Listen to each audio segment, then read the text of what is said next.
In Chamishi, this week's Parsha, we have the well-known interaction between Moshe and Bnei Yisrael when Moshe turns to Bnei Yisrael and says, "Will you guys accept the Torah?" And as opposed to the famous phrase of Naaseh v'nishma, which doesn't actually appear here in Parshas Yisro, the first half of that phrase does appear. V'yanu chol ha'am yachdav, the entire nation in unison responded, Vayomru kol asher diber Hashem na'aseh, whatever Hashem has said, we will do. And famously, there's a much conversation later when we hear about the phrase Naaseh v'nishma, why we first said Na'aseh and then Nishma, as opposed to the opposite. And the Ksav Sofer says, wonders a similar question. Why, prior to saying Na'aseh that we will do it, why Vayanu chol ha'am yachdav? Why the emphasis on the fact that everyone responded in unison, that Kol Asher Diber Hashem Na'aseh? And he explains as follows, best of the Gemara in Shabbos, which says that at the time that Bnei Yisrael had said Naaseh v'nishma, Hashem's response, there was a baskol. Hashem said, Migila raz zeli bonai, loshon shemaloche hasharis mishtamshin ba. Who, Hashem wants to know, told my children, told Bnei Yisrael the secret that malache hasharis, that HaKadosh Baruch Hu's angels have. What is that secret? That secret is, as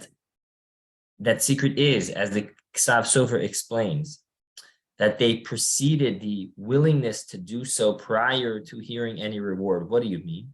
Explains the Ksav Sofer, angels aren't subject to reward. Angels don't have the option. Angels don't have bechira, and as a result, don't get any schar.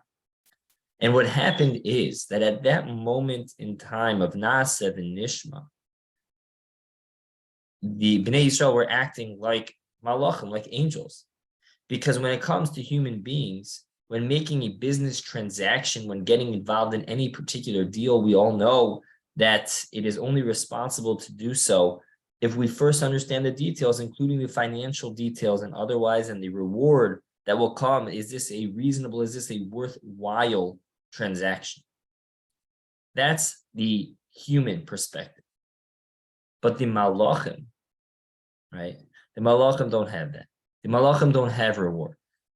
And therefore, whereas a human may say, well, tell me, is this Torah worth it? Right? What's it going to be? What do I have to invest? What do I have to produce? And what will I get in reward? And only afterwards can we make a decision whether this is an appropriate transaction. That's not what happened, though. Bnei Yisrael said, Naaseh v'nishma, we're going to do regardless. Because it wasn't dependent upon the schar. It wasn't a transactional approach of saying, give me, what am I going to get in return for it? But it was Naaseh, just like angels who don't get schar, who don't get reward. So there's no discussion by angels either. That's the secret that Hashem said, who told my children? And what Ksav Sofer points out is that that's all by Naaseh v'nishma. But in our parsha, by Yanu chol ha'am yachdav Naaseh, that the entire nation in unison agreed, that the entire Klal Yisrael, the entire Bnei Yisrael, at that moment in time, were able to say Yachdav in unison, Na'aseh, we will do it, because we are doing it purely for the Kvod Shemaim and not for the Schar. Shelo al manas lekabel pas.